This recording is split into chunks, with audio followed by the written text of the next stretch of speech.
गरौँ यार, हामी पनि कस्तो हुँदो रहेछ।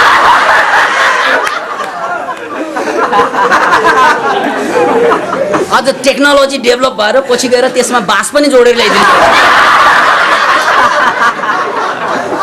त्यो पनि मान्छेले सुन्छन् पैसा तिरेर। सुनौ न उसको चाहिँ गु कस्तो हुँदो रहेछ।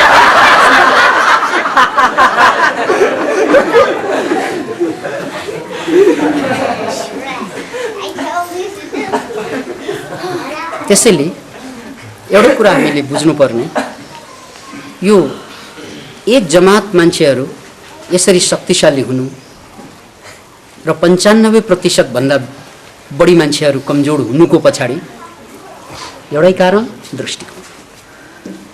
उनीहरू जो शक्तिशाली भए उनीहरू पनि हाम्रै खेमाबाट गएका मान्छे थिए प्राय जसो।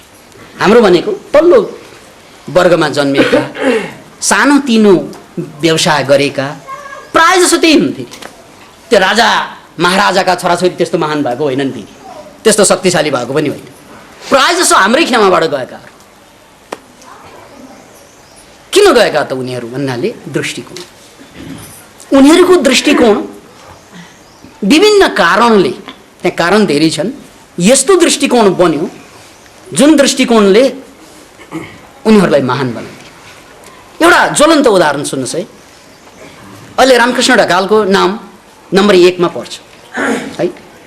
अहिले हामीले नेपाली सङ्गीतमा नम्बर 1 को एउटा श्रृङ्खलाभित्र टप 10 मा उनको पनि नाम आउँछ, रामकृष्ण ढकाल। रामकृष्ण ढकालले सानै उमेरदेखि गाउन थाल्यो अनि सानै उमेरको उनको एउटा रेकर्ड अझै बाँकी छ, यो नेपाल टेलिभिजनले उनको इन्टरभ्यूमा प्रसारण गरेको थियो। त्यसमा उनलाई सोधेको थियो कि तपाईलाई अरू जस्तै डाक्टर हुने, इन्जिनियर हुने विचार आएन सानो उमेरमा त्यो बेला भनेर सोद्धा रामकृष्ण ढकालले जुन जवाफ दिए त्यो जवाफ त दार्शनिक जवाफ थियो। उनले के भने बिस्तारै भन्छु, यो कुरा यति महत्त्वपूर्ण कि इलेक्ट्रोनिक्स मिडियाले पनि सुन्न खोजिएको।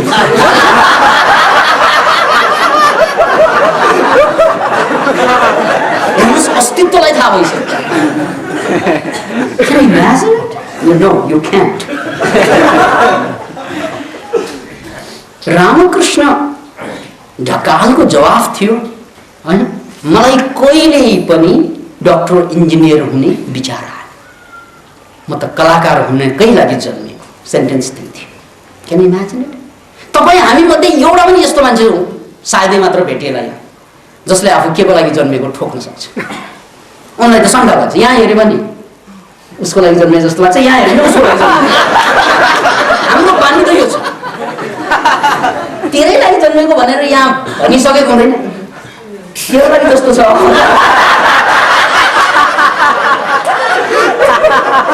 अनि अलि त्यहाँ भनेको नि त्यो अलिक भुल भयो जस्तो छ।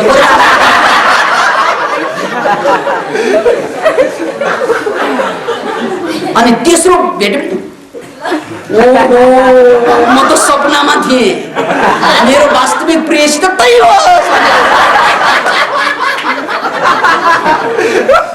यार, यो प्रेयसीसँगको खेलबाट हामीले जिन्दगीसँग खेलिरहेका छौँ। प्रेयसीसँग त सँगै छोड्दै गर्दा केही फरक पर्दैन, किनभने उनले पनि गर्दै त्यही हो। साफा नाफा त बरोबर हुन्छ त्यहाँ, तर जिन्दगीसँग अँगाल्ने कसलाई? आफैलाई होइन। यहाँ त अर्को व्यक्ति छैन, यु अलोन, तपाईँ एक्लै।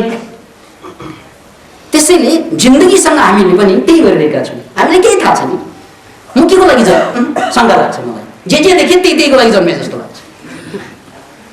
त्यसकारण अहिले एकजना मित्रले इङ्ग्लिसमा बोल्नुभयो नि, म उहाँलाई धन्यवाद दिन चाहन्छु। This is the way.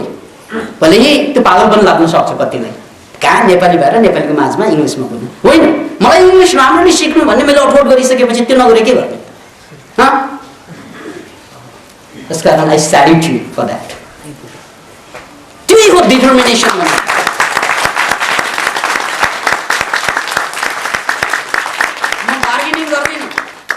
चाहे परिस्थिति जे होस्, उहाँले परिस्थितिलाई चाहिँ ढालेरै छोड्यो। तपाईँहरूले कतिले बुझेन र नबुझेन नबुझ्दा यो प्रब्लम नबुझ्नु मेरो प्रब्लम हो र मैले बुझाउन नसक्नु प्रब्लम होइन, तपाईँले नबुझ्नु पो प्रब्लम। That's your problem. तपाईँले बुझ्नुहुन्न त्यो तपाईँको प्रब्लम हो। मैले बोल्छु किन भन्नाले यो मेरो प्रब्लम हुन्छ बोलेन भने। म इङ्ग्लिसमै बोल्छु ल, किनभने यो मेरो अठोट। कुनै बेला मैले पनि त्यही गरेको थिएँ, सपनामा सुत्दा इङ्ग्लिसमा बोल्नु थालेँ। किन भन्नाले केही समयमा मैले अब कुनै भाषामा बोल्दिनँ, खास गरेर मैले बोल्नुभन्दा पढ्दिनँ भनेर अठोट लिएको थिएँ। बोल्नु त अब मैले सिक्ने क्रम भएको कारणले गर्दा त्यो मैले जारी राख्न सकिनँ, तर पढ्ने क्रममा इङ्ग्लिस बाहेक कुनै किताब पढ्दिनँ भनेर मैले कम्तीमा 3 वर्ष जति कुनै किताब छुँदा पनि छु। इङ्ग्लिस मात्रै, बुझे पनि पढ्ने, नबुझे पनि पढ्ने। नबुझ्दै त बुझ्ने हो, किन भन्नाले बुझ्दा बुझ्दै नबुझ्ने हो। जिन्दगीको प्रक्रिया त्यही। त्यसकारण डिटर्मिनेसन भनेको बडो अनौठो कुरो, तर हामी मध्ये त्यस्तो डिटर्मिनेसन थोरै मान्छेले मात्रै गर्छौँ, डिटरमाइन गर्छौँ। त्यसकारण म पुनः एकपल्ट यहाँहरूलाई त्यही कुरामा फर्काउन चाहन्छु कि हाम्रो रियालिटी जुन छ त्यो दृष्टिकोणले ल्याएको रियालिटी। अझै पनि भन्छु म, तपाईँ यहाँबाट घर फर्केपछि मेरो स्वास्नी छ, लोग्ने छ, बच्चा छ, अथवा चाहिँ दाइ छ, भाइ छ, रुम छ, के छ भन्नुभयो नि, यो समस्या, यो जम्मै समस्या त हो, तर वस्तु होइन, वस्तु स्थिति पनि होइन।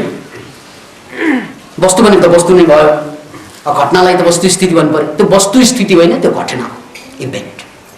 तपाईँले वातावरण चाहिँ चेन्ज गर्दा साथ त्यो इभेन्ट चाहिँ चेन्ज हुन्छ, तपाईँको रोग पनि चेन्ज हुन्छ। एउटा अनौठो कुरा भन्दै म तपाईँहरूलाई,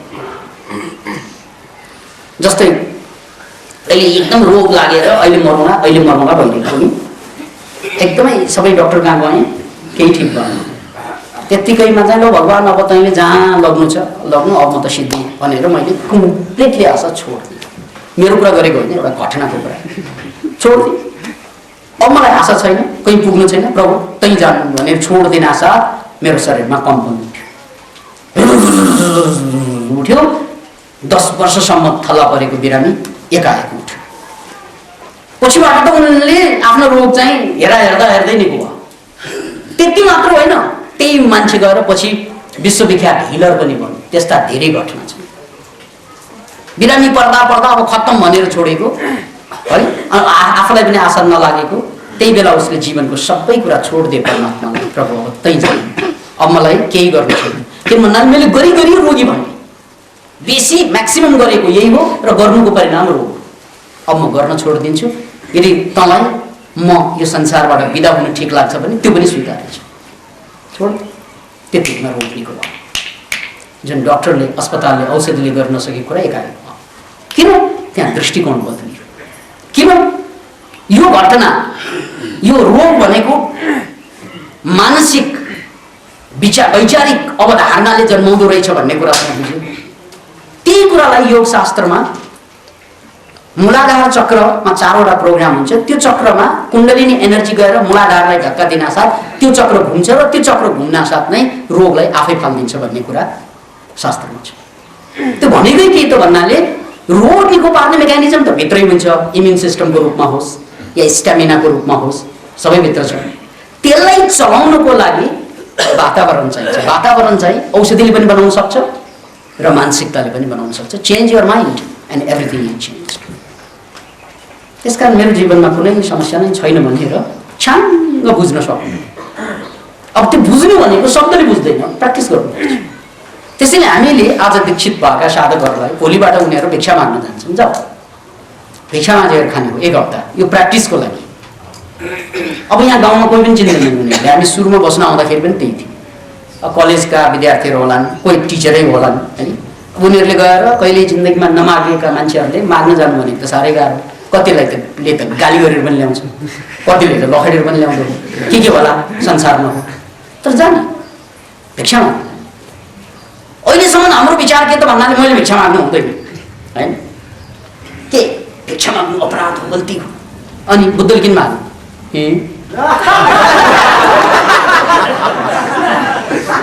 त्यो अर्कै कुरा, त्यो अर्कै।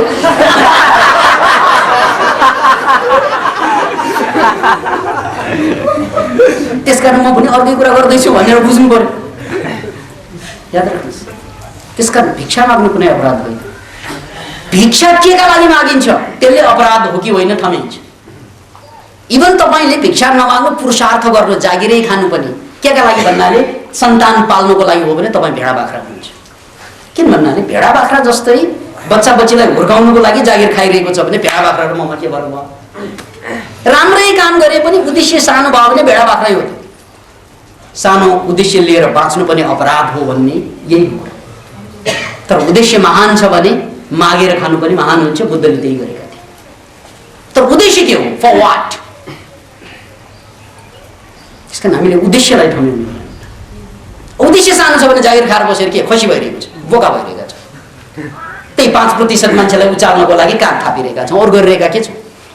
छोराछोरी पाल्नेको नाममा पालिँदैन यसरी छोराछोरी। तपाईँ यति चाहिँ बेवकुफ कमजोर जाहिल भयो भने तपाईँका छोराछोरी कहाँ बढ्छ? कहाँसम्म पुग्छ नि छोराछोरी? कहीँ पनि पुग्छ। तपाईँ जति कमजोर छ त्योभन्दा बेसी कमजोर जन्माउने हो, जिन्सबाट सर्ने त्यही हो। त्यसकारण यो तरिका गलत छ। किन गलत छ त भन्नाले यसरी चाहिँ हामी पनि पार तरेनौँ, अब हाम्रा छोराछोरी पनि पार तर्दैन। त्यसैले हामीले भिक्षाटनको भिक्षा माग्नु ठिक छ, किनभने उद्देश्य के त? साहस, म जे पनि गर्न सक्छु, परेको खण्डमा म जसरी पनि बाँच्न सक्छु, त्यो बुझाउनको लागि भिक्षा माग्नु जान्छन्। भिक्षा माग्नु कोही एकजना मरेका छैनन् अहिलेसम्म खान नपाएर। त्यो च्यालेन्ज त हामीले लियौँ। अस्ति हामीले अर्को च्यालेन्ज के लियौँ त भन्नाले हाम्रा साधकहरूलाई चाहिँ जुन जिल्लामा पठायौँ पैदल यात्रा 1 वर्ष भ्रमणको लागि, उनीहरूलाई हामीले बस भाडा उठाउनको लागि यहाँबाट चन्दा उठाएर पठाइदिउँ। तपाईँहरूले नै दिनुभएको चन्दाबाट गए र अहिलेसम्म उनीहरू जहाँ जहाँ गए पैदल यात्रा गए मजाको स्थितिमा छ। उनीहरूले कार्यक्रम दिँदै अगाडि बढिरहेका छन्, मनोक्रान्तिलाई अगाडि बढिरहेका छन्। खान नपाएर कोही पनि मर्दैनन्, स्वास्नी नपाएर कोही पनि मर्दैनन्, लोग्ने नपाएर कोही पनि मर्दैनन्, धन नपाएर कोही पनि मर्दैनन्। तर यदि मनमा शान्ति पाएन भने बाँचेर पनि मरेसर हुन्छ सबै, त्यो पक्का। त्यसकारण तपाईँ बाँचेर पनि मरेसर बाँच्ने कि अथवा जिउँदो भएर बाँच्ने, चोइस इज योर्स। त्यही कुरा। त्यसकारण हामीलाई कसैले पनि रोक्दैन। हामीले जसलाई समस्या भनेका छौँ त्यो हाम्रो बहाना गरेर हेर्नुहोस् अर्को उल्टो दिशाबाट। किन भन्नाले त्यो घटना हो, निर्माण गर्न सक्नु पर्छ। दृष्टिकोणले धेरै फरक हुन्छ। यो सारा संसारमा मान्छे दृष्टिकोणैबाट,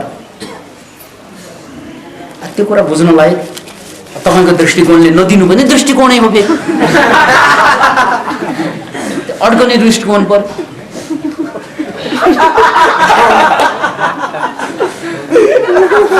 तर त्यो पनि दृष्टिकोण।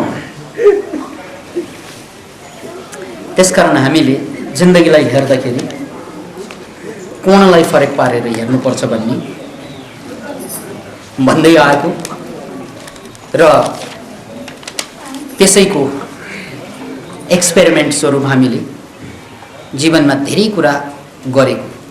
किन भन्नाले तपाईँको दृष्टिकोणले जे भन्छ त्यो भन्नासाथ नै ऊर्जा हाम्रो चारैतर्फ कस्तो बनिदिन्छ त भन्नाले शक्ति हाम्रो त्यो दृष्टिकोणको कारणले गर्दा एउटा एक किसिमको वेभ बन्छ, तरङ्ग बन्छ।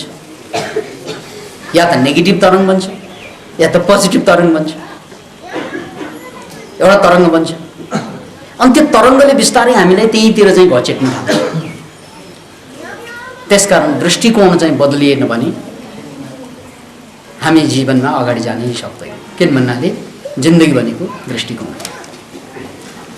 अब यो कुराका धेरै उदाहरणहरू, धेरै एक्सपेरिमेन्टहरू हामीले गरेका छौँ, गर्नेछौँ। अब यो प्रवचनमा अब यति नै भनौँ। गुरुज्यू नमस्कार। मेरो प्रश्न यस प्रकार छ, मनोक्रान्तिको अन्तिम उद्देश्य के हो? यसबाट जनताले के फाइदा पाउँछन्? गाउँ गाउँमा मनोक्रान्तिको अभियान वा कार्यक्रम सञ्चालन गर्न कस्तो प्रक्रिया अपनाउनु पर्छ स्पष्ट पारिदिनु भएमा आभारी हुने थिएँ। भूमबहादुर कार्की कोटाङ। त भूमबहादुरजी, अब मनोक्रान्तिको उद्देश्य के हो भनेर अहिले यहाँले सोध्नुभयो। त्यो हाम्रो अहिले आजको ब्रोसरमा हेर्नुहोस्। ब्रोसरमा मनोक्रान्तिको उद्देश्य, मनोक्रान्ति के हो, त्यो जम्मै कुरा उसैले बोल्छ। त्यसकारण त्यसमा म नबोलौँ है। अनि यो मनोक्रान्ति गाउँमा सञ्चालन गर्न के कस्तो प्रक्रिया अपनाउनु पर्छ भन्ने जिज्ञासा छ यहाँको। त्यसको लागि केही गर्नु पर्दैन। खोटाङ फर्कनुहोस् र खोटाङमा भूसमाधिको व्यवस्था गर्नुहोस्। हाम्रा साधकहरू त्यहाँ भूसमाधि 7 दिनको 9 दिनको 21 दिनको, अब कोही त्योभन्दा लामो पनि हुन्छ। 9 फिट जमिन मुनि माथिबाट चाहिँ हावा नछिर्ने जमिन मुनि बस्ने हो र त्यसरी उनीहरूले त्यो भूमि मुनि 7 दिनदेखि समय ठाउँ हेरेर लामो तपस्या गर्छन् र त्यसपछि त्यहाँबाट उत्रिसकेपछि अनि आफूले जानेका मनोक्रान्तिका कुराहरू निशुल्कै रूपमा त्यहाँका जनताहरूलाई दिने काम गर्छन्। त्यो एक ठाउँमा उनीहरूले 3 महिना बस्ने गर्छन्। खोटाङ भनेपछि त्यो खोटाङको लागि पनि निर्धारण भइसकेको छ। एउटा अञ्चलमा एकजना खटिएका छन्, तपाईँले ब्रोसरमा हेर्नुहोस्, त्यहाँ कुन कुन अञ्चलमा को परेको छ हेर्नुहोस्, उहाँहरू आउँदै हुनुहुन्छ। त्यसको लागि तपाईँले अहिले वातावरण बनाउनु भयो भने छिटै आउनुहुन्छ, त्यति मात्रै हो। त्यसकारण त्यो जम्मैको जवाफ आजको ब्रोसरमा जुन तपाईँलाई दिएको लामो पेपर छ त्यसमा चाहिँ हेर्नुहोस्। आदरणीय गुरुज्यू, म इन्जिनियरिङको विद्यार्थी हुँ। मलाई न्युमेरिकल सब्जेक्टमा कुनै इन्ट्रेस्ट छैन, तर म इन्जिनियरिङमा नै सफल विद्यार्थी हुन चाहन्छु। मैले इन्ट्रेस्ट जमाउन के गर्नुपर्छ र कसरी म सफल विद्यार्थी हुन सक्छु? प्रकाश आचार्य।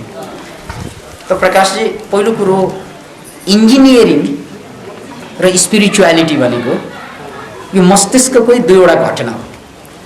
बायाँ मस्तिष्क इन्जिनियरिङसँग सम्बन्धित छ, न्युमेरिकल नलेजसँग। दायाँ मस्तिष्क स्पिरिचुअलिटीसँग, भावनासँग, कलासँग सम्बन्धित छ। हेर्नुहोस् है, यो कलाको भयो, यो चाहिँ इन्जिनियरिङको अथवा म्याथमेटिक्सको भयो।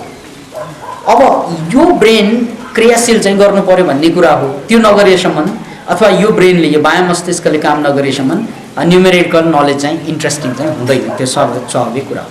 तर यसलाई कसरी चाहिँ इन्ट्रेस्टिङ बनाउने भन्नाले यो ब्रेन तपाईँको इन्ट्रेस्टिङ छ भने यहाँ डुब्नुपर्छ पहिला। जस्तै अब कला र अध्यात्म यो राइट ब्रेनको फेज हो।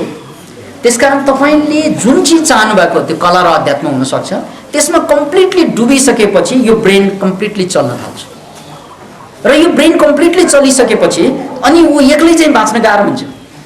अनि उसलाई चाहिँ साथी चाहिन्छ, किनभने ऊ कम्प्लिटली चल्यो। ऊ जवान भयो, तरुण भएपछि तरुणी खोज्छ नि, अथवा तरुणी भएपछि तरुण खोज्छ नि, हो साँडे भएपछि गाई खोज्छ नि। त्यस्तै यसले पनि खोज्नु।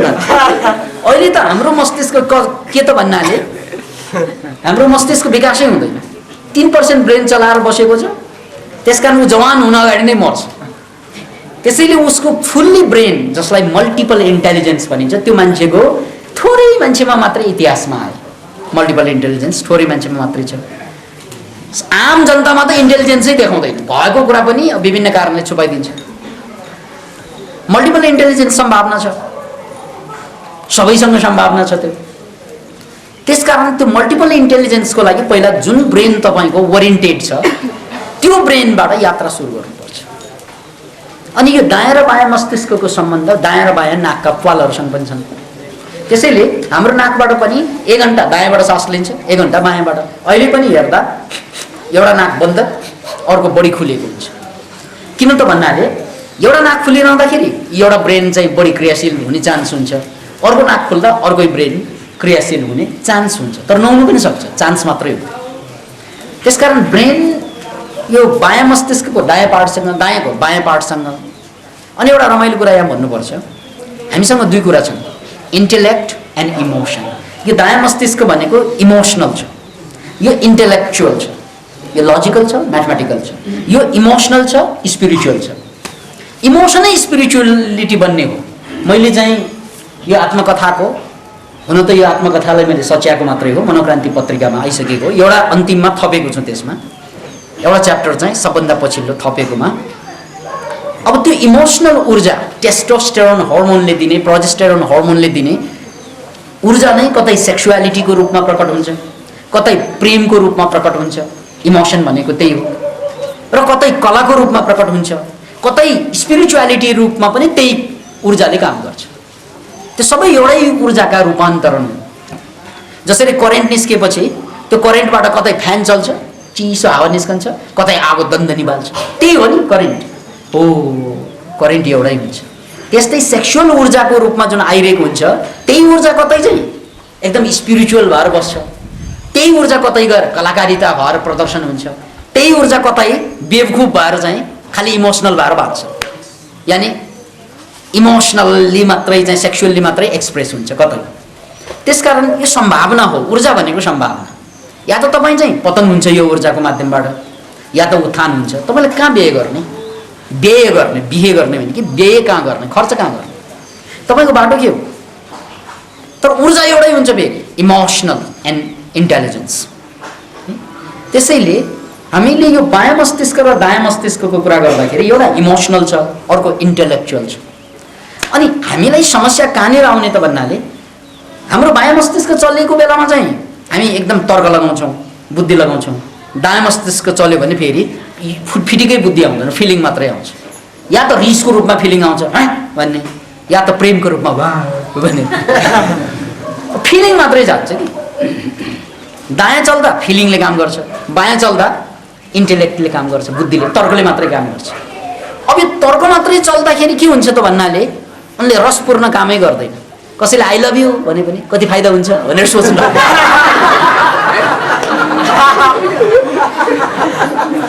भन्न बेरै छैन। आई लभ यु भनेपछि कति रुपियाँ आउँछ, यसमा पनि चलन आइसक्यो, त्यसलाई जिगलो भनिन्छ। पुरुष वेश्या, कसैले हाई आई लभ यु भन्यो भने रुपियाँ कति, पहिल्यै उसले चाहिँ आफ्नो चाहिँ मोल लगाउँछ, प्रेमको मोल, जिगोलिजम है, यस्तो शब्द छ छैन थाहा छैन, बनाइदिने। तर जिगलो भन्ने चाहिँ शब्द छ, पुरुष वेश्या अर्को भाषामा। स्त्री वेश्या त धेरै पुरानो, तर पुरुष वेश्या नयाँ संस्करण, फ्रिडम छ नि अहिले सबैले, त्यो पुरुष महिलाले मात्रै वेश्यावृत्ति गर्ने हो र हामीले पनि गर्छ भनेर पुरुष पनि लाग्यो। बधाई छ, नव वर्षको शुभकामना। व्यवसाय थरी थरीका मान्छेले अप्नाउँदो रहेछ यो संसारमा। एनिवे, त्यसैले इमोसन र इन्टेलेक्ट, जब बुद्धि चल्छ इमोसनल्ली गरेको कुरालाई चाहिँ गाली गर्छ उसले, अनि जब फिलिङ आउँछ अनि फिलिङ आएपछि बुद्धिको कुरालाई पन्छाइदिन्छ उसले। यसरी हामी भट्किनुको कारण त्यही हो, पेन्डुलम जस्तो, कहिले इमोसनल कहिले इन्टेलेक्चुअल। भावनाले एउटा भनिरहेको हुन्छ, फिलिङ्सले एकातिर तानिरहेको हुन्छ, यहाँ तानिरहेको, बुद्धिले त्यहाँ गए पनि बर्बाद हुन्छ, यहाँ तान्नु पर्छ। अब ऊ पुरा त्यहाँ पनि नपुग्ने, पुरा त्यहाँ पनि नपुग्ने। That's the problem. त्यसकारण इन्टेलेक्ट र इमोसन दुवै अगाडि बढ्यो भने इन्टेलेक्टले साइन्स जन्माउने हो, इमोसनले आर्ट जन्माउने हो। फेरि अगाडि बढ्यो भने त्यसको पनि सदुपयोग भयो भने, बर्बाद भयो भने त भन्नै पर्दैन। दुवैको विकास भएन बर्बाद हुन्छ। दुवैमा एउटा मात्रै विकास भए पनि इन्टेलेक्ट विकास भयो साइन्टिस्ट जन्म्यो, इमोसन विकास भयो आर्टिस्ट जन्म्यो। अब तपाईँ साइन्टिस्ट हुने कि आर्टिस्ट हुने यो ब्रेनमा एउटालाई पछ्याउनु पर्यो। अब यहाँ समस्या तपाईँकोमा के देखिरहेको छ त भन्नाले म्याथ चाहिँ तपाईँलाई चाहिने इन्जिनियरको विद्यार्थी भएको कारणले गर्दा, अब मन चाहिँ फेरि अर्कैतिर, मन भएको ठाउँमा चाहिँ म्याथ नभएको ठाउँ। यस्तो अवस्थामा मान्छे बरालिन्छ। किन भन्नाले बुद्धिले हे तैँले पढेको पढ्नुपर्छ भन्छ है, अनि भावनाले के पढ्ने भन्छ, पास त मैले जसरी पनि गरिहाल्छु नि भन्छ है। यसरी चाहिँ डायलग चाहिँ आउन थाल्छ। त्यो भयो भने हामी विकास हुँदैन। त्यसकारण हामीले आफूलाई विकास गर्न दुईवटा फेजमा म कुरा गर्छु। एउटा कुरा के त भन्नाले तपाईँ जुन ब्रेन ओरिएन्टेड छ, राइट ओरिएन्टेड हो कि लेफ्ट ओरिएन्टेड, तपाईँ साइन्टिस्ट तर्फको मान्छे हो कि आर्टिस्ट हुने त खालको, कला प्रधान हो कि भावना प्रधान हो कि अथवा तपाईँ बुद्धि प्रधान विचार प्रधान हो, त्यो प्रधानतालाई पछ्याएर त्यो अनुसारको काम खोज्नुपर्छ तपाईँले। त्यसो गऱ्यो भने ल पुरै लेभलमा म्याथमेटिक्स भनेपछि मरेरै म्याथमेटिक्समा जान सकिने भयो, अथवा चाहिँ आर्ट भनेपछि मरेरै आर्टमा जान सकिने भयो। अनि वैज्ञानिकहरूले पत्ता लगाएको कुरो के छ त भन्नाले जस्तै तपाईँको बायाँ मस्तिष्क प्रधान होइन, तपाईँ राइट ब्रेन ओरिएन्टेड हुन्छ, कलाकारिता। अब कलामा डुब्दै डुब्दै जानुहोस्, एउटा फेज आउँछ जहाँ यो ब्रेन चाहिँ सेचुरेटेड हुन्छ, मस्त हुन्छ, ऊ तृप्त हुन्छ, र त्यसपछि उनले बिस्तारै अनि लेफ्ट ब्रेनलाई चलाउनु खोज्छ। अथवा तपाईँ म्याथमेटिक्समा जाँदै जाँदै जाँदै गएपछि टिक्क वाक्क लागिसकेपछि अनि राइटमा आउनु खोज्छ, खै मनोरञ्जन खै भन्छ उसले है। त्यसकारण एउटामा जाँदा जाँदा वाक्क डिक्क लाग्ने गरी जान सक्नुपर्छ। बुद्धि पनि वाक्क डिक्क लाग्ने गरी चलाउने, अनि कलामा आउँछ, कला पनि वाक्क डिक्क लाग्ने गरी चलाउने, अनि बुद्धिमा जाने। अब हामी त कस्तो त भन्नाले कलामा जाँदा बुद्धिको विचार आउँछ, बुद्धिमा जाँदा कलाको विचार आउँछ। यस्तो त्यसले हामीलाई बर्बाद गर्छ। त्यस कारण एउटामा समर्पित हुने। तर जुनै ठाउँमा गए पनि तपाईँ सफल हुन्छ। तर एउटा प्रब्लम छ फेरि, किनभने हामी आध्यात्मिक पनि भएको कारणले गर्दा के बुझ्नुपर्छ भने तपाईँ आर्टिस्ट भए पनि सुखी हुनुहुन्न, सफल त हुन्छ है। आर्टिस्ट भएर पनि तपाईँ सुखी भएर बाँच्न सक्नुहुन्न। तपाईँ साइन्टिस्ट भए पनि सुखी हुनुहुन्न। सुखी हुनको लागि त ब्यालेन्स हुनुपर्छ दायाँ बायाँ मस्तिष्कको। याद राख्नुहोस् यो कुरा। त्यसकारण साइन्टिस्टहरूमा पनि आत्महत्या गर्नेहरू थुप्रै छन्। साइन्टिस्टले नै आत्महत्या गरेका धेरै कहानी छन्। कलाकारले पनि आत्महत्या गरेका धेरै कहानी छन्। त्यसकारण तपाईँ साइन्टिस्ट हुनु, आर्टिस्ट हुनु जीवनको यात्रा त हो, तर पुरुषार्थको अन्तिम बिन्दु होइन। अन्तिम बिन्दु हुनलाई त तपाईँको ब्रेन ब्यालेन्सै चल्नुपर्छ, दायाँ र बायाँ। त्यो भनेको आध्यात्मिक रूपमा दायाँ र बायाँ नाकको पाल चलुन्जेल तपाईँ कि बुद्धिमान कि बुद्धिवादी कि चाहिँ भाववादी हुन्छ। तर जब दुवै नाकबाट एक साथ सास चल्न थाल्छ तपाईँको सुषुम्ना नाडी पनि साथै चल्न थाल्छ। हो, त्यही बेला तपाईँ आध्यात्मिक बन्छ, तपाईँ स्पिरिचुअल बन्छ। त्यो बेला 72,000 नाडीमा इडा र पिङ्गला भनेको इमोसनल र इन्टेलेक्चुअल नाडी हो। तर सुषुम्ना नाडी जुन तपाईँको ढाड हुँदै सहस्रारसम्म आएको एउटा नाडी हुन्छ, च्यानल हुन्छ एनर्जीको, हो त्यहाँबाट एनर्जी पास हुनुलाई नै कुण्डलिनी जागरण भनिन्छ। हो, त्यही बेला मात्रै हाम्रो नाकको पाल दुवैबाट बरोबर सास निस्कन्छ अनि त्यो बेला हामी ब्यालेन्स हुन्छौँ। अहिले हामी कोही पनि छैन। त्यो भयो भने त तपाईँ सन्त भयो, शान्त भइहाल्यो। अनि तपाईँले इन्टेलेक्ट र इमोसनलाई कन्ट्रोल गरेर हिँड्न सक्नुहुन्छ। अहिले के इमोसनले कन्ट्रोल गर्छ कि इन्टेलेक्टले? दुवै तपाईँको कन्ट्रोलमा छैन। तपाईँ एकपक्षीय हुनुहुन्छ। अनि एकपक्षीय हुँदाखेरि पनि एकातिर जाँदा अर्कोतिर मुख हुन्छ, जसको कारणले गर्दा एकातिर पनि फुल्ली विकास भएको हुँदैन।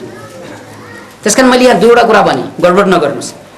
जस्तै यहाँ इन्जिनियरिङ म छु के गर्ने भन्नुभयो, तपाईँलाई जे मन परेको छ त्यसमा डुब्नु, कम्प्लिटली डुब्नु, अनि वाक्क लागेपछि म्याथमेटिक्स चलाउनु, अनि मजाले म्याथ इन्ट्रेस्टिङ हुन्छ।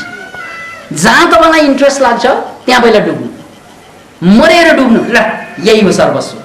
अनि डुब्दा डुब्दा खे डुब्नु यार भनेर विचार आउन छ र म्याथ अनि सजिलो हुन्छ।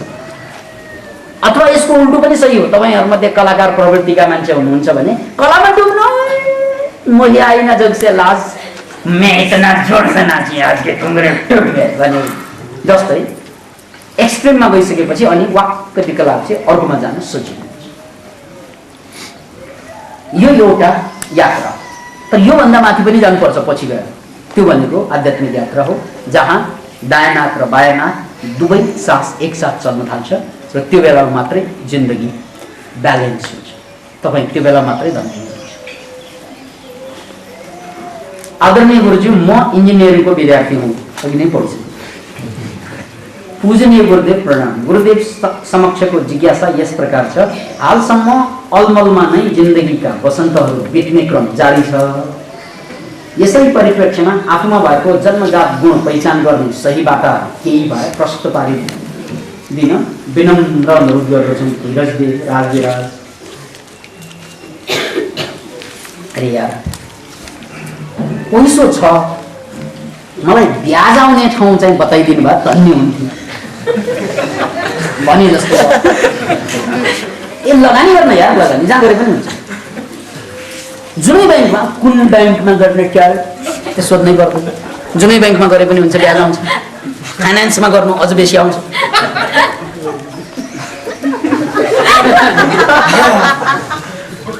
जहाँ गरे पनि हुन्छ, लगानी गर्नु।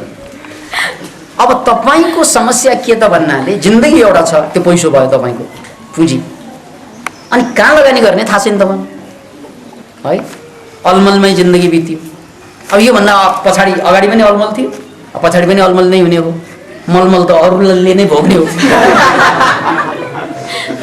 है, ढलमल त तपाईँ नै हुने हो। किन भन्नाले जिन्दगीलाई तपाईँले जहाँ लगानी गरेर बस्नु भएको छ नि, जस्तै भनौँ जागिर। अब तपाईँलाई मैले चिनेको कारणले भनिदिएँ, जागिर खाएर बस्नु भएको छ। अब यो जागिरले तपाईँलाई कहाँ लान्छ त भन्नाले 20 वर्ष जागिर खानुहोस्, तपाईँको जवानी पनि लिलाम गरिदिन्छ उसले, जवानी समाप्त हुन्छ। अनि जागिरबाट तपाईँले 4-5 हजार रुपियाँ 8 हजार 10 हजारै कमाउँदो हो, त्यसले तपाईँलाई कुनै चिज गतिलो काम गर्नु पनि दिँदैन। अनि 20 वर्षपछि जुन तपाईँ त्यहाँ जागिरबाट रिटायर्ड भएर निस्कनुहुन्छ, बुढो थोत्रो भएर निस्कनुहुन्छ, त्यो पैसाले चाहिँ ब्याजै आए पनि अथवा त्यसबाट तपाईँको पछि गएर के फन्ड सन्ड चाहिँ निस्के पनि 2-4 लाख होला, त्यसले के गर्ने हो? तपाईँ त बर्बाद भयो, सिद्धियो जिन्दगी। अहिलेको चाहिँ षड्यन्त्रमा फस्यो जिन्दगी। किन भन्नाले तपाईँले लगानी चाहिँ गर्नुपर्ने जिन्दगीलाई लगानी नगरिकन बस्नुभयो, सुरक्षामा जानुभयो। तपाईँ कहाँ लगानी गर्ने यार? यसलाई त यसरी च्याप्प समातेँ भने जिन नमरेसम्म मेरै हुन्छ यो भनेर पैसालाई समाते जस्तै तपाईँले जिन्दगीलाई चाहिँ समातेर बस्नुभयो। 4-5 हजार तल भए पनि खान त पुग्छ नि भनेर बस्नु, खानैलाई मात्रै बाँचेको त होइन। The problem is that. एउटा कहानी सुन्नुहोस् धीरज देवी। कहानी कस्तो छ भने एउटा बाउ छोराहरू खुब जन्मायो उसले त्यो बेला। अनि छोराहरूलाई बुद्धिमान को हो त्यो पनि थाहा भएन। थाहा पाउनु पर्यो, म तीर्थयात्रा जाँदैछु भनेर बहाना बनाएर सबैलाई चाहिँ धान दिए, एक पाथी धान। अनि के भने भन्नाले म फर्केर आउँदासम्म, म कति वर्षमा फर्केर आउँछु थाहा छैन, तर यो धानलाई जोगाएस्, तिमीहरूले यो धानलाई जोगाउनुपर्छ है। अनि जसले धानलाई जोगाउँछ त्यसैलाई मेरो सम्पत्ति पनि सबै चाहिँ उसैलाई दिन्छु भनेर बाउले च्यालेन्ज दिए। अनि सबैको भागमा एक पाथी 5 जना दाजुभाइको भागमा परेको थियो। अब सबैले धानलाई जोगाउनको लागि कसैले चाहिँ सिसीभित्र राख्न खोजे है, अनि टाइट सिसीभित्र, कसैले ढुङ्गाभित्र कैद गर्न खोजे। अब बचाउनु पर्ने बाउ कहिले आउँछ के थाहा? 10 वर्षमा होला, 12 वर्षमा होला, 20 वर्षमा होला, अथवा 2 वर्षमै आउला नि, तर धान त जोगाउनु पर्यो। भगाडीमा राख्यो भने मुसाले खाइदिएला। 2 वर्षमा आउँछ भन्ने छैन। त्यसकारण कसैले भगाडीमा टाइट गरे, कसैले चाहिँ ढुङ्गाको भाँडो बनाएर टाइट गरे, कसैले सिसीमा राखे, कसैले के गरे। बाउ फर्के 12 वर्षपछि। हेर्नुहोस्, 12 वर्षपछि फर्कँदा लु तिमीहरूले जोगाएको धान देखा भने पहिलो दाजु चाहिँले चाहिँ देखाए। धान त त्यहाँ कुहिएर समाप्त भइसक्यो। अब कहाँ जोगिन्छ 12 वर्ष? जस्तो सुकै भाँडोमा हाले पनि चाहिँ जोगिँदैन, मकिएर गइसक्यो त्यो धान त समाप्त। अनि अर्को भाँडोको एकजना भाइले अर्कै भाँडोमा देखाए, अरू एकजना भाइले अर्कै भाँडोमा, सबै भाँडोको चाहिँ धान चाहिँ रित्तिसक्यो 12 वर्ष। अनि लास्टमा चाहिँ कान्छो भाइ कहाँ गएर सोधे बाउले, तैँले जोगाइस् कि जोगेन? मैले त जोगाएको छु, उनीहरूले जोगाउन सकेनन् होला, मैले त जोगाइदिएँ भने। खोइ नि त धान नि भनेर धान देखाइदिए। धानै धान त्यहाँ त, यो धान मैले दिएको हो बुवा, तपाईँले दिनुभएको धान मैले चाहिँ खेतमा लगेर चाहिँ खुसारेँ है। अनि त्यही खेतबाट यो निस्क्यो, यसलाई फेरि मैले खेतमा खुसारेँ, फेरि निस्क्यो, फेरि खेतमा खुसारेँ, यसरी यो बढी भएको तपाईँकै धान हो, जोगिएको यसरी तरिका यो हो जोगाउनु। यार तपाईँले भकारीमा चाहिँ धानलाई कैद गर्नुभयो धीरज देवजी, लगायत कैद गर्नु 95% मान्छे त्यहाँ त सडिन्छ, मरिन्छ। 1-2 वर्ष रहला र त्यसपछि रहेर पनि के गर्ने? धानको दानै हो, बिउ रहेर के गर्ने? रुख रहेको रहेर पनि के गर्ने? तपाईँको जवानी त चुहेर जान्छ, चुहिँदैन? दिनदिनै चुहिरहेको छ जवानी। यो चुहेर जाने जवानीलाई चाहिँ कहाँ टाल्ने तपाईँले? त्यसकारण तपाईँको जिन्दगी चुहँदो छ, जवानी चुहँदो छ। जोगाउने कहाँ? जोगाउने होइन, लगानी गर्ने हो। याद राख्नुहोस् यो कुरा। त्यसैले कहीँ पनि अलमल हुनु पर्दैन। तपाईँले लगानी कहाँ गर्ने? फाइदा नहुने कुरामा लगानी गर्ने। तपाईँले उल्टो काम गर्नु, पैसा आउने ठाउँमा लगानी गर्नु, यो गलत हो। किन भन्नाले पैसा आउने ठाउँमा 20 वर्षसम्म त्यति मात्रै पैसा हुन्छ, जवानी चाहिँ चुहेर जान्छ। तर पैसा नआउने ठाउँमा लगानी गर्यो भने के हुन्छ? जस्तै चाहिँ माटोभित्र धान पसे चाहिँ त्यसबाट तपाईँको विकास सुरु हुन्छ, ट्रान्सफर्मेसन सुरु हुन्छ। हो, त्यो ट्रान्सफर्मेसनको लागि जानुपर्छ। त्यो लगानी भनेको त कहीँ पनि हुनसक्छ। कलामा जानुहोस्, 10 वर्ष चाहिँ नाच्नुहोस्, तपाईँ कलाकार बन्नुहुन्छ। 10 वर्ष नाटक गर्नुहोस्, तपाईँ कलाकार बन्नुहुन्छ। 10 वर्ष साइन्टिस्टसँग सङ्गत गर्नुहोस्, साइन्टिस्ट भएर निस्कनुहुन्छ। 10 वर्ष व्यापारीसँग सेवा गर्नुहोस्, व्यापारको सम्पूर्ण रहस्य लिएर फर्कनुहुन्छ। तर सेवा गरेर पैसा लिएर होइन, फेरि पैसा लिएर गऱ्यो भने के हुन्छ त भन्नाले रहस्य बताउँदैन उसले, विश्वास कम हुन्छ। म सिक्न आएको, त्यसकारण जुनै फिल्डमा मनपर्छ त्यहाँ 10 वर्ष लगानी गर्नु जिन्दगीलाई। राजनेतासँग पछि झोला बोकेर हिँडे पनि हुन्छ, तर पैसा नलिँदैन। पैसा लियो कि सक्यो त? किनभने पैसा लियो कि रहस्य सिक्न सक्नुहुन्न। मलाई खाना भए पुग्छ त्यति भन्दै, किन बाँच्नु त पर्छ। मलाई खाना दिनु, कुनै कुनै दिन नखाइ पनि बसौँला, त्यो बेग्लै कुरा। तर मैले पैसा लिन थालेँ भने म सकिन्छु। जस्तै अहिले भर्खरै मात्रै यो रेखी क्लिनिकको उद्घाटन गरेँ नि। अब पैसा लियो कि सक्यो तपाईँ? त्यो गर्नु पाउँदैन। किन भन्नाले पैसा लियो कि जिन्दगीभर त्यो लिएर बस, विकासै हुँदैन। तपाईँले लिने भनेकै के त भन्नाले लिने होइन, हामी दिनको लागि आएको। तपाईँहरूलाई दिने इच्छा छ भने दिन, डोनेसन माग्नु ठिक छ, त्यो कुरा डोनेसनमा त अब नदिने पनि आउँछन्, नभएको पनि आउँछन्। तर तपाईँले पैसा लिनु थाल्नुभयो भने जिन्दगीको अवमूल्यन हुन्छ। अवमूल्यन भनेको तपाईँलाई अनन्त सम्पत्ति वर्षिनेवाला छ कुनै दिन। अहिले पैसा लिन थाल्यो भने त्यो सबै सकिन्छ। त्यो कुरा बुझ्नुपर्छ। अब यो कुरा हामी चाहिँ बुझ्दैनौँ। हामीले त अहिले महिनाको 3000, 4000, 5000 गर्छौँ। किन चाहियो त्यो पैसा? त्यो पैसाले पनि तपाईँले मुस्किलले बाँचेको छ फेरि। त्यो पाएर पनि, त्यो पाएर पनि केही धन्य त भएको छैन नि। त्योभन्दा त म लिन्न सर, पैसा लिन्न, मलाई खाना भए पुग्छ, म हजुरको सेवा गर्ने, मलाई काममा आनन्द आउँछ, सक्यो कुरा। त्यति भनिदिएको भए हुन्थ्यो। ओहो, तपाईँलाई काम दिने मान्छे पनि गदगद हुन्छ। तपाईँलाई कति विश्वास गर्दो हो उसले, यो पैसै नलिने मान्छे, यसलाई केही गर्नुपर्छ भने भाव जाग्छ, उसको प्रेम जाग्छ तपाईँप्रति।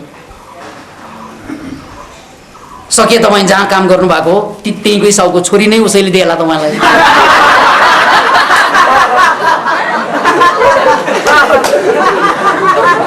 यति इमान्दार मान्छेलाई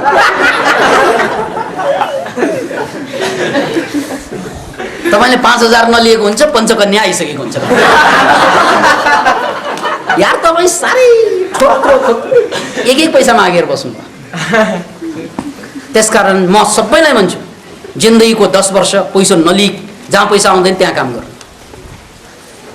तपाईँलाई यो गाह्रो लाग्छ। अब 95 नबन्ने हो भने त गाह्रो गर्नुपर्छ। 95 बन्नु छ भने तपाईँले केही गर्नु पर्दैन, जे भइरहेको छ ठिकै छ, त्यसमा उपदेश चाहिँदैन। त्यहाँ पैसा नलिकन 10 वर्ष काम गर्ने आँट गर्नुहोस् कुनै पनि फिल्डमा, तपाईँ मर्दैन। र तपाईँले 10 वर्षसम्म पैसा लिएर पनि तपाईँको हालत त्यही हो जो नलिएको बराबरै हो, किनभने केही गर्दैन, खाली बाँचे हुन्छ। ल धीरज देवजी भन्नुहोस् त, अहिलेसम्म कमाएको पैसाले के भएको छ? खाली बाँचे होइन, जात फाल्नु गहतको झोल्न भन्ने। आत्मसम्मान बरु बेचियो। भन्नु न, म पैसा नलिकन काम गर्दैछु, आत्मसम्मान हो मेरो, म गर्लिन्न पैसा। कुनै दिन ममा कला आउँछ, गुण आउँछ, त्यो दिनमा पैसा आफै वर्षिन्छ, म जन्माउँछु पैसा, त्यो भन्न सक्नु पर्ने। तर हामीलाई मैले हिजो अस्ति मात्रै भन्दै थिएँ, संसारमा सबभन्दा काम नलाग्ने कुरा पैसा, र त्योभन्दा काम नलाग्ने कुरा शिक्षा। किन भन्नाले त्यो काम नलाग्ने कुरा कमाउनको लागि सिकाउने के त शिक्षा हो। क्लास 14 अब यो ठुलो कुरा होइन। किन भन्नाले ऊ अगाडि बसिरहेको थियो, म पनि अगाडि, मैले होस गर्न पाएन, ऊ होसपूर्वक हट्न सकेन। मैले 50% गल्ती गरेँ, ऊ त्यहाँ उभिने दुस्साहस गरे।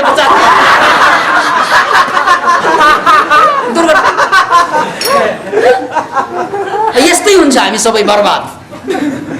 किन भन्नाले हामी यसरी फुटिरहनुको कारण पनि हामीलाई होस भएन। साउले हात चलाइदियो, हामी सिद्धियौँ।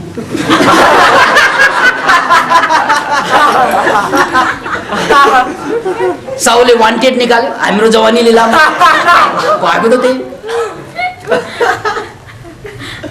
किन इमेजिन, हामी दौड्यौँ उनलाई सेवा गर्नको लागि। किन गर्नु पर्यो उनलाई सेवा? सेवै गर्ने हो भने विशुद्धै गरे हुन्थ्यो नि, पैसै लिन्न। ल जा 5000 खाएर चाहिँ काम गर्ने हो र 3000 खाएर काम गरेर पैसा लिन्न, मलाई खाना खुवा, म मरेर काम गरिदिन्छु भनेको भए ऊ आकर्षित नभए पनि उनका छोरी छोरा चाहिँ आकर्षित हुन्थ्यो। यस्ता यस्ता त्यागी पनि 21औं शताब्दीमा।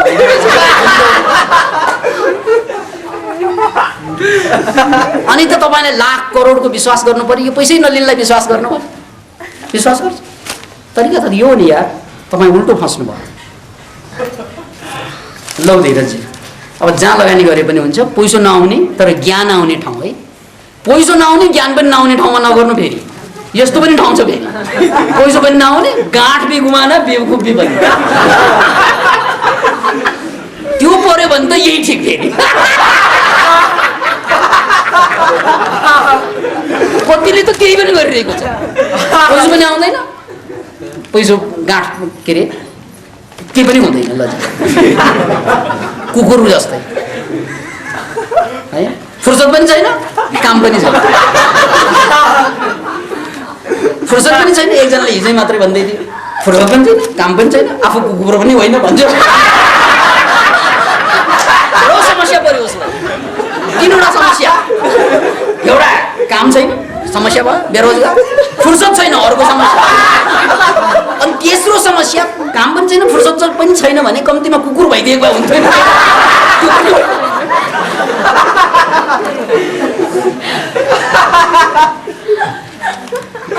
एनिवे 9 वर्षको तपाईँलाई पनि बधाई यो मान्छेलाई पनि पूज्य गुरुदेव प्रणाम प्रत्येक व्यक्ति केही न केही काम गर्न जन्मेको हुन्छ भन्ने कुरा हजुरको प्रवचनबाट थाहा पाएँ म के को लागि जन्मेको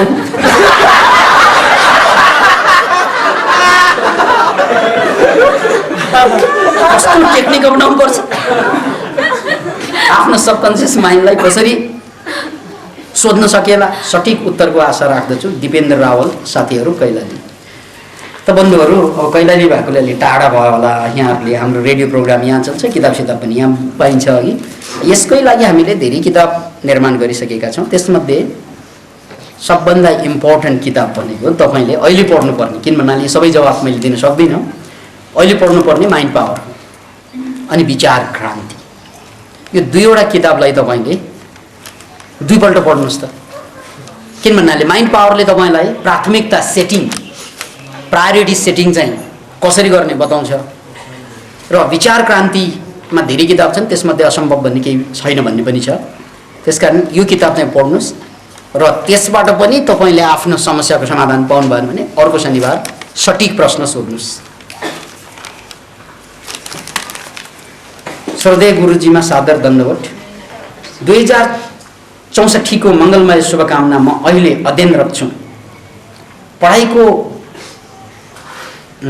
पढाइको क्रममा 1-2 वर्ष ग्याप रह्यो आज म निरन्तरता दिइरहेछु म कुनै पनि कुरालाई बुझेर र लामो समयसम्म स्मरणमा राख्ने उद्देश्यले पढ्न चाहन्छु त्यस कुरामा म आफू संयमित भई लागेको पनि छु तर सकिरहेको छैन यसमा सुधार ल्याउन के गर्नु पर्ला दिवेश खनाल यो पढाइको कुरा आएकोले अहिले सुपर लर्निङको क्लास हुँदैछ सामाखुसीमा त्यो सामाखुसीमा हुने सुपर लर्निङको क्लासमा भाग लिनुहोस् र एउटा कुरा के पनि बुझ्नुहोस् भन्नाले सुपर लर्निङको क्लासमा भाग मात्रै लिएर पुग्दैन त्यही सुपर लर्निङ हामीसँग क्लास लिएका हजार मान्छे छन् तर हाम्रै सेरोफेरोमा बसेका साधकहरूले जब हामीले प्रत्यक्ष निगरानीमा उहाँहरूलाई दिनदिनै अभ्यास गर्न लगायौँ त्यसपछि उहाँहरूले 100% मेमोरी क्याच गर्न सक्यो जुनै पनि कुरा उहाँहरूले 100% मेमोरी चाहिँ प्रदर्शन गरे अहिले पोखरामा या विभिन्न जिल्लामा गएर प्रदर्शन उहाँहरूले गरिरहनु भएको छ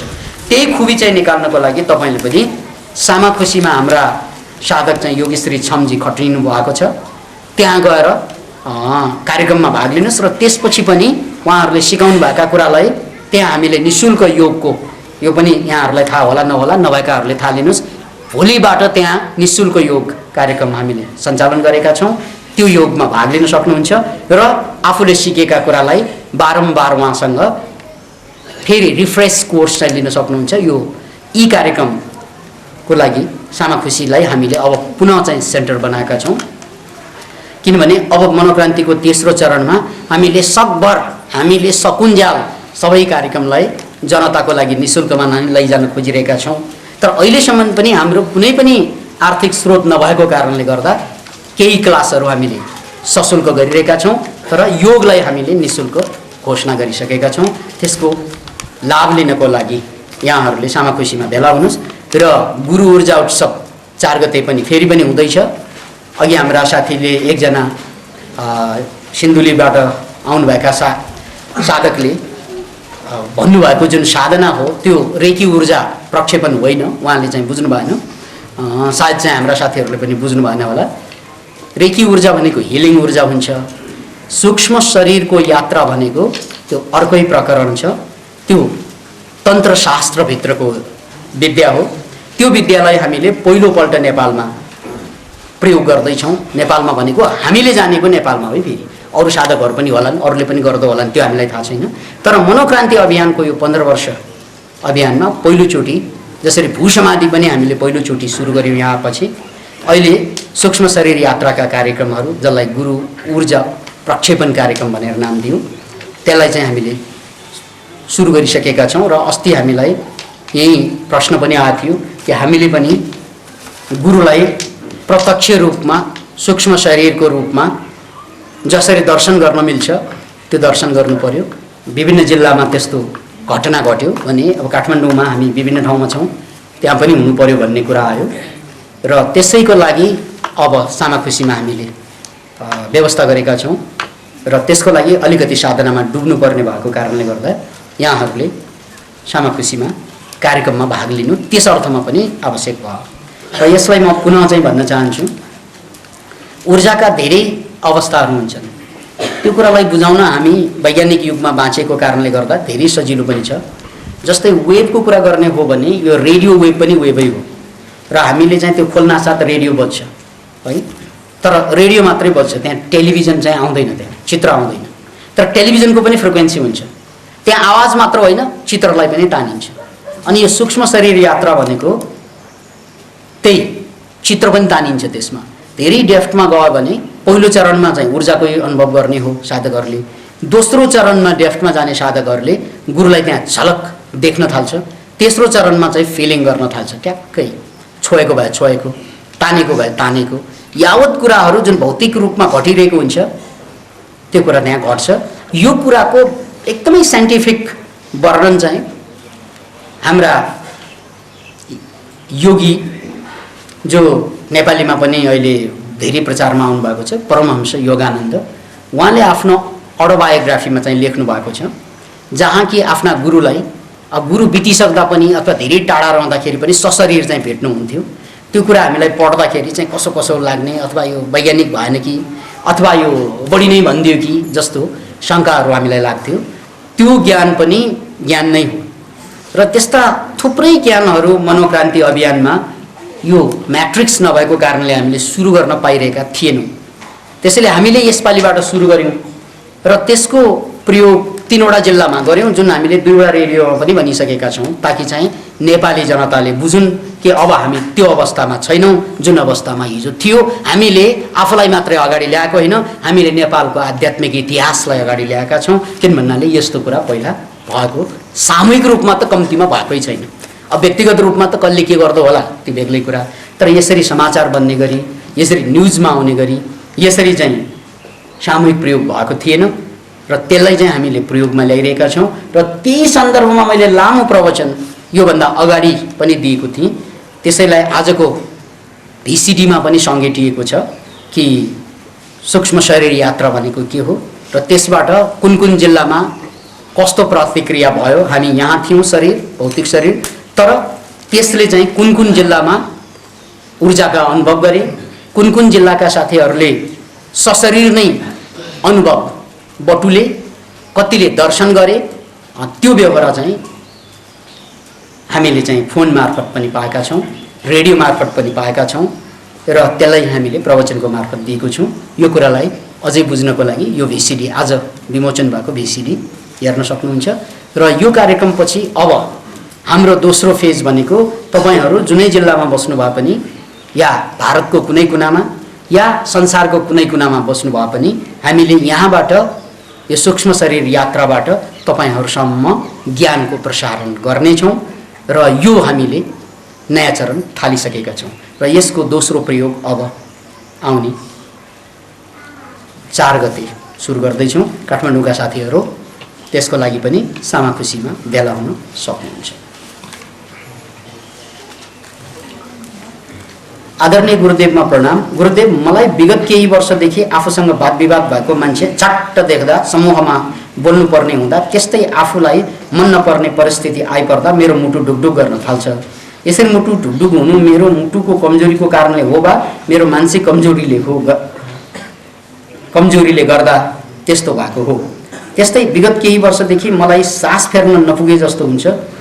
यो के कारणले गर्दा भएको होला? यी दुईवटा समस्या भए पनि मैले वैज्ञानिक मनोक्रान्ति योग र प्राणायाम गर्न मिल्छ कि मिल्दैन कृपया प्रश्न पारिदिनु भए आभारी हुनु थिएँ। माधव चम्लगाई, तपाईँले एकचोटि साधना गर्न अगाडि चेकअप चाहिँ गराउनुपर्छ। किन भन्नाले अब सासले तान्न चाहिँ नपुगिरहेको अवस्थामा सास फाल्नुपर्ने त्यहाँ तान्दै नतान्ने मान्छेले के फाल्ने फेरि? अब त्यसका स्वास्थ्यका अन्य कारण पनि होला, विभिन्न कारण जस्तै फोक्सोको कमजोरीले पनि श्वास तान्न गाह्रो हुन्छ। अब एलर्जीको कारणले श्वास तान्न गाह्रो हुन्छ। सिम्पल कुरा आइरनको कमीबाट पनि श्वास तान्न गाह्रो हुन्छ र यसरी धेरै समस्या भइरहेको होला। एकचोटि चाहिँ चेकअप गराउँदा हुन्छ। हामीलाई बुधबार भेट्न सक्नुहुन्छ। ज्ञानेन्द्र श्रेष्ठ, जीवन बदल्न आतुर ज्ञानेन्द्र श्रेष्ठ चाबहिल, पूज्यपाद गुरुदेव सद्गुरुदेव डाक्टर योगी विकासानन्दज्यू हृदयदेखिको नमन छ। गुरुदेव, सद्गुरु शरीरलाई मान्ने या ज्ञान तत्त्वलाई के चेतना स्वरूपका पनि गुरु व्याप्त हुनु सम्भव छ या शरीर जीवित भएका माझलाई गुरु मान्ने र सद्गुरुलाई चिन्ने कसरी? चिनेपछिको पहिलो कर्तव्य के हो? त ज्ञानेन्द्र श्रेष्ठजी, सद्गुरुलाई चिनिँदैन, कहिले पनि चिनिँदैन। किन भन्नाले आँखा नभएको मान्छेले कसको आँखा छ भनेर कसरी थाहा पाउँछ? अन्दाजै गर्ने नहो, तर्कै गर्ने नहो, अन्दाज मात्रै हुन्छ। यदि कसैको आँखाले देखिरहेको छ कि छैन भनेर थाहा पाउनु छ भने आफ्नो आँखा केही हदसम्म त खोल्नु पर्यो। यसरी अब आँखा बिल्कुलै बन्द छ, उनलाई कसरी थाहा हुन्छ? त्यसकारण यो सद्गुरुलाई चिन्नु भन्नु यो सबभन्दा काम नलाग्ने कुरो जस्तो महसुस गरेँ मैले या हामीले। किन भन्नाले गुरुलाई चिन्नलाई गुरुलाई कसले चिन्छ त भन्नाले ऊ शिष्य भएपछि मात्रै चिन्छ। शिष्य को पात्रता उसमा छैन भने गुरुलाई चिन्दैन। बाघ अगाडि आए, ओहो यो त देशको महान गुरु भनेर नमस्कार गर्छ कि झम्टिन्छ? उनको लागि त गुरु होइन नि, उनको लागि त मोमो हो, उनको लागि त मासुको डोल। त्यसकारण सद्गुरु चिन्नको लागि सद्शिष्य बन्नुपर्छ मान्छे, त्यसलाई पात्रता भन्छ। अहिलेसम्मको सबभन्दा मलाई खट्केको कुरै त्यही छ। हरेकले सद्गुरुको रहस्य के हो भन्छन्, केही पनि रहस्य हुँदैन। ऊ त खुल्लै छ, के को रहस्य? रहस्य त तपाईँको पो छ, छुप्पाइ हिँडेछ, भित्र एउटा बाहिर अर्को है। जीवनमा सबभन्दा बढी रहस्यवादी त सामान्य मान्छे हुन्छ, थाहा नै हुँदैन उनीहरू हिँक हाँसेको हुन्छ, भित्र के चाहिँ के छ है। उसको पात्रता नै थाहा हुँदैन। गुरु त जहिले पनि रहस्य होइन, ऊ त खुल्ला हो, खुल्ला भएर त गुरु भएको। सूर्य कहिले रहस्य हुन्छ? रहस्य त अँध्यारो के चाहिँ के भित्र शङ्कै आउँछ। त गुरुमा के को शङ्का हो? त सूर्य जस्तै चम्किरहेको छ, चम्केरै देखेको, देखेरै आएको, आएरै सोधेको, त्यो त चम्केकै कारणले हो। त्यसकारण गुरु रहस्य होइन, रहस्य भनेको शिष्य हो। ऊ अँध्यारोमा छ अनि अँध्यारोमा भएको कारणले गर्दा सबभन्दा ठुलो समस्या कहाँ आउँछ त भन्नाले उनले आफूलाई पनि चिन्दैन, गाह्रो कुरा। अनि आफूलाई नचिनेपछि उसले आफूलाई छामछुम गर्छ, छामछुम गरेर जे भेटायो ऊ नै आफू भन्नुहुन्छ। त्यसरी छामछुम गरेर भेटाएर यसरी यसरी ए म त टिका रहेछु, यसरी ए होइन कान पो रहेछ, ए म त चाहिँ कपाल पो रहेछ, यसरी ए नाक पो रहेछ। हरेक दिन चाहिँ कुरा फेर्छु, हामीलाई त्यही लाग्छ। कहिले काहीँ म हिरो जस्तै लाग्छ, कहिले खत्तमै लाग्छ। किन भन्नाले छामछुम गरेर हिँडिरहेका हुन्छौँ। त्यसकारण सबभन्दा ठुलो समस्या भनेको शिष्य हो। शिष्यमा पात्रता भइदिएन भने उसले जस्तो सुकै गुरु भेटे पनि कामै छैन। त्यो गुरुलाई फुटबल हालिदिन्छ उसले। किन भन्दा ऊ गुरु त चिन्नु पर्यो नि, नहान्नलाई ढोग्नलाई त गुरु भनेर चिन्नु पर्यो। भित्रैबाट यो शरीरले ढोग्ने ठुलो कुरा भएन, नतमस्तक हुनु पर्यो। उसको सबै अहङ्कार बिसाउने थलो हो गुरु भने। याद राख्नुहोस् यो कुरा। शिष्यको सम्पूर्ण अहङ्कार सम्पूर्ण चिन्ता पीडा बिसाउने गुरु माने त के हो त भन्नाले जहाँ तपाईँले सम्पूर्ण जिन्दगीलाई ला ठ्याक्क छोडेर तैज गर, अब जे गर्ने मस्त भएर सुत्न सक्ने अवस्था यदि तपाईँमा उत्पत्ति भयो भने तपाईँले गुरु भेटाउनु भयो होइन। अब त्यस्तो शङ्कै शङ्का आउँछ, प्रश्नै प्रश्न आउँछ भने चाहिँ त्यो गुरु भेटाएको भयो। यो अद्भुत कुरा गुरु भेटाउनु भनेको। अलिकति भनौँ किन भन्नाले आजै मात्रै दीक्षा भएका 14 जना शिष्यहरू, अब उहाँहरूले त बुझ्नु पर्यो यो कुरा, तपाईँहरूले पछि बुझे पनि उहाँहरूले त आजैबाट बुझ्नु पर्यो। त्यसैले मैले गुरुको कुरा शिष्यसँग जोडेर भन्दैछु। रामकृष्ण परमहंस एउटा अद्भुत गुरु, यो धरतीको इतिहासमा अद्भुत अद्भुत गुरुहरू जन्मे, त्यसमध्ये एकजना रामकृष्ण परमहंस। परमहंस भनेको मुक्त पुरुष, उनका एकजना भान्जा थिए गिरीश घोष। गिरीश आएर चाहिँ रक्सिया मान्छे होइन, बोटल लिएर आउँछ, मामा नमस्कार गर्छन्। मलाई पनि अध्यात्म मनपर्छ मामा, भगवान्प्रति मेरो पनि आस्था छ, तर यो बोटललाई छोड्न सक्दिनँ मामा। यो बोटललाई नछोडिकन भगवान् पाउने कुनै उपाय छ भनेर सोध्छ। तातो छ, बोटललाई पनि नछोड्ने भगवान् पनि पाउने उपाय छ मामा। सामान्य गुरुलाई सोध्ने हो भने टप मुर्ग, पहिला बोटल छोड अनि मात्रै आ भन्ने हो, त्यो त सामान्य कुरा हो। तर रामकृष्ण त्यस्तो गुरु थिएन। किन भन्नाले मुक्त पुरुषको लागि असम्भव भने केही पनि हुँदैन। त्यसकारण उसको लागि हरेक कुरा हो के असम्भव भनेर हेर्दैनन् उनीहरूले, के सम्भव भनेर हेर्छ। त्यसकारण उनले के भने भन्नाले सम्भव छ बाबु भनिदिए, सम्भव छ, बोटल छोड्नै पर्दैन, त्यतिकै भगवान् प्राप्त हुन्छ भनिदिए। हुन्छ त मामा पक्का भन्छ। शङ्का उसलाई, मामालाई शङ्का छैन, किनभने ऊ त गुरु, के को शङ्का? बोटल समातिएर पनि भगवान् प्राप्त हुन्छ भन्ने कुरा त पक्का पक्की छ मामालाई, परमहंसलाई। तर उनको भान्जालाई शङ्का छ, किनभने ऊ त रक्सिया सँगै भएर त खाइरहेको। मामा साँच्चै भन्नुभएको हो?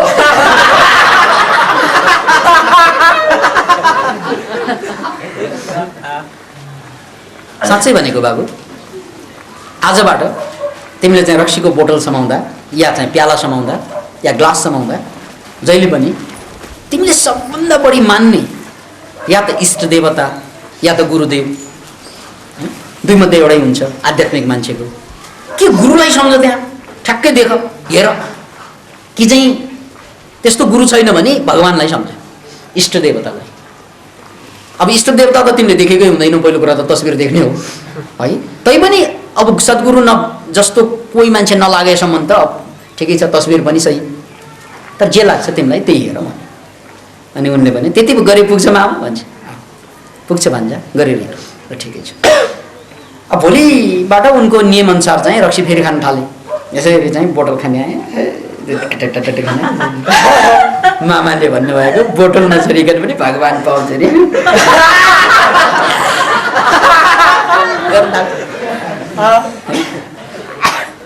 यसै साप पाउँछ अरे भगवान्। ठट्टा गर्दै थियो, एक दिन ठट्टा, 2 दिन ठट्टा, बिस्तार बिस्तारै चाहिँ अब सबै बेला त त्यही मुड रहँदैन। यसरी हेर्छ मामालाई, ठ्याक्कै मामा उनको अब आस्थाको केन्द्र है, सद्गुरु उनको लागि। ट्याक्कै उसलाई फिलिङ हुन्छ कि मामा रामकृष्ण परमहंसको त्यो ज्ञानमय चेहरा, उनको त्यो प्रेममय भाव च्वाट्ट हुन्छ। लामो सास फेर्छ, उसलाई पिउनु गाह्रो हुन्छ, अनि फेरि चाहिँ सम्झन्छ उसले, अहिले पिउँदिउँ भन्छ, फेरि चाहिँ उसले देख्न थाल्छ। हुँदा हुँदा हरेकपल्ट बोतल उठाउँदाखेरि गुरुको चाहिँ तस्बिर आउन थाल्यो। कल्पना त छँदैछ नि उसँग, कल्पना शक्ति त भएकै मान्छे। खान आजबाट लज्जा छुट्यो रक्सी। किन भन्नाले जुन नशा उसले रक्सीबाट खोज्थ्यो, रामकृष्णको यादले आउन थाल्यो। झनन त्यो रक्सी खाएपछि पनि झनन्नै आउने। अस्तिको बुधबार क्लिनिकमा थिएँ म, हरेक बुधबार हुन्छु।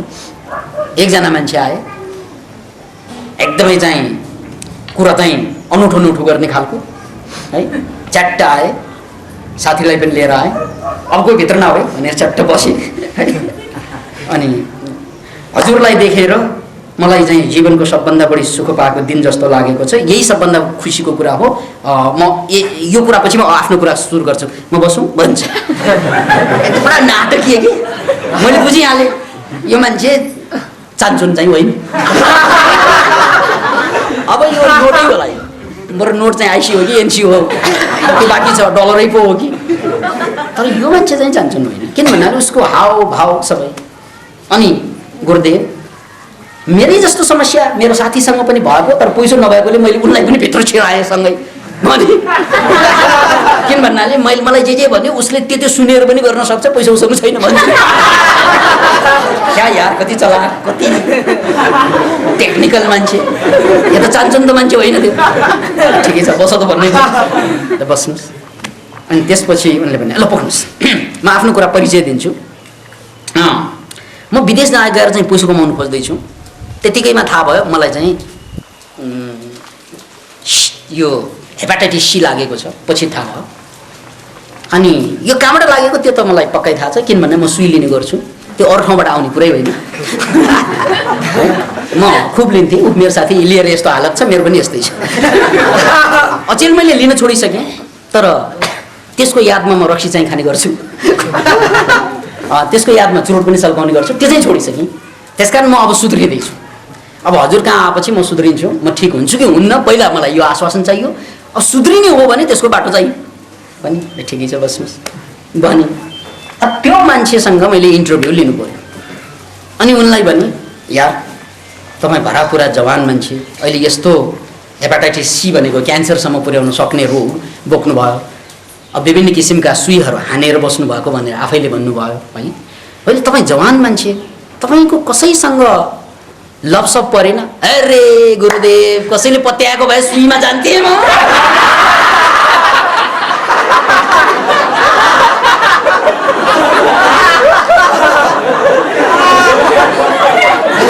आफैले हान्थेँ म। एउटा कुरा बुझ्नै सकिनँ मैले, सबै ठिकठाक जस्तो लाग्छ आफूलाई हेर्दा, तर बा कोही पट्टिने होइन। अनि त्यसकारण कसैले नपत्याएपछि आफैले हान्न थाले, मजा आउन थाले, त्यसपछि हेर्न पनि मन लागेन। कसैलाई हेरे नहेरे बराबर भयो। ती दिनदेखि अनि लडखडाएर हिँड्न थाले, कसैले मलाई हेरेन, मैले कसैलाई हेर्ने कुरा आएन, हालत यही छ। ओ यार तपाईँको समस्या त्यही हो। किन भन्नाले तपाईँले नसा किन प्रयोग गर्नुभयो त भने प्रेम पनि एउटा नसा हो। जब मान्छेमा स्वाभाविक रूपमा प्रेमको नसा घट्दैन, त्यसको परिपूर्ति उसले बाहिरको नसाबाट परिपूर्ति गर्छ। त्यो हालत तपाईँको यो भयो। तर जसरी रक्सीको नसा एक रातमा उत्रिन्छ, प्रेमको